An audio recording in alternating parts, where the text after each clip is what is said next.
তোমাকে একটি কথা বলি বন্ধু।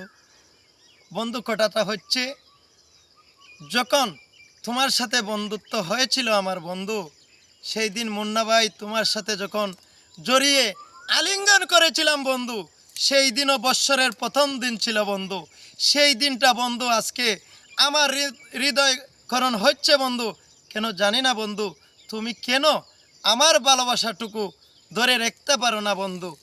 তুমি একদিন বন্ধু মুন্নার জবাবটা সেই দিন দিবা, যেই দিন এই 2 দিনের দুনিয়া ছেড়ে সারা জীবন লক্ষ লক্ষ কোটি বৎসর যেই জায়গায় বন্ধু যাপন করবেন বন্ধু, সেই দিন এই অদম মুন্নার কথা সেকেন্ডে মিনিটে দিন রাত 24 ঘন্টা গুনে দেখাতে বন্ধু। সেরকম তোমার ভিতরে রক্তকরণ হইব, এখন হয় না বন্ধু। তবে মুন্নার মিনিটে সেকেন্ডে রক্তকরণ হচ্ছে বন্ধু। কিন্তু আজকে বৎসরের প্রথম দিন বন্ধু, হৃদয়টা যদি ফেরে দেখাইতে পারতাম বন্ধু এভাবে, তাইলেই দেখতে পারতাম বন্ধু মুন্নার ভিতরে কি রক্তকরণ হচ্ছে বন্ধু। তবে বন্ধু তোমাকে জানাই নববৎসরের শুভেচ্ছা। I love you. সবাইকে পরন্ত বিকালবেলার শুভেচ্ছা। আসসালামু আলাইকুম।